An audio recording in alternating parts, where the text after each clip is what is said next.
Notre projet qui s'appelle Job d'engagé, les visages du changement, c'est un projet de portrait vidéo d'alumni d'Audencia qui sont engagés partout à travers le monde dans des activités professionnelles et bénévoles qui répondent aux défis écologiques et sociaux de notre époque.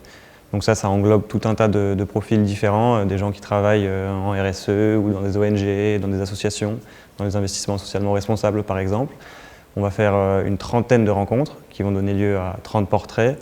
Et ces 30 portraits seront destinés à être diffusés sur les réseaux sociaux de notre association qui s'appelle Les Égarés du Canapé et sur les réseaux sociaux de nos partenaires que sont la Banque Postale et Audencia. Il y a eu plusieurs éléments déclencheurs du projet. Ça a vraiment commencé il y a 1 ou 2 ans. On a pris conscience de façon accrue de la crise écologique et sociale actuelle.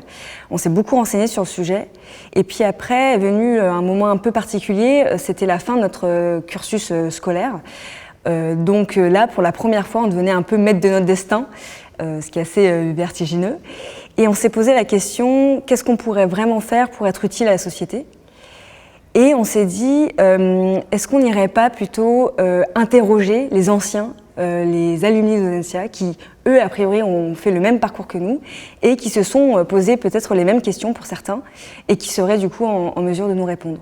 Et c'est comme ça que le projet a commencé. On est accompagné depuis le début par la Banque Postale et Audencia, qui sont 2 entités qui nous semblent vraiment pertinentes dans le cadre de ce projet, dans le sens où elles partagent des valeurs qui nous sont chères, notamment en matière d'engagement social et environnemental. Toutes 2 sont portées depuis des années sur le développement de la responsabilité sociale des entreprises. On a choisi de donner une dimension internationale au projet parce qu'il semblait important pour nous de montrer à tous, mais aussi à nous-mêmes, que cette tendance de prise de conscience écologique et sociale, ces engagements se font pas seulement en France, mais vraiment partout.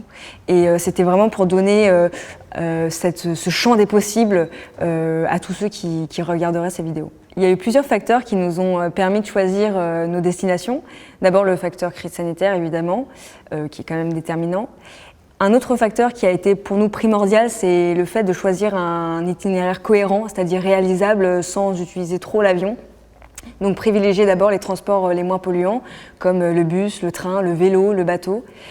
Et aussi, un autre facteur qui a été crucial, c'était le fait de choisir des profils qui étaient très très divers et vraiment des personnes qui étaient engagées sur différents domaines et donc quand même dans des pays assez différents. J'espère qu'Amélis et moi, rencontrer plein de gens au profil vraiment varié, enrichissant, qui nous permettront à Amélis et à moi de répondre à nos interrogations personnelles. Ce que j'espère vraiment, ce serait qu'il y ait au moins une seule personne qui voit nos vidéos et qui se dise « Waouh, c'est ça que j'ai envie de faire ».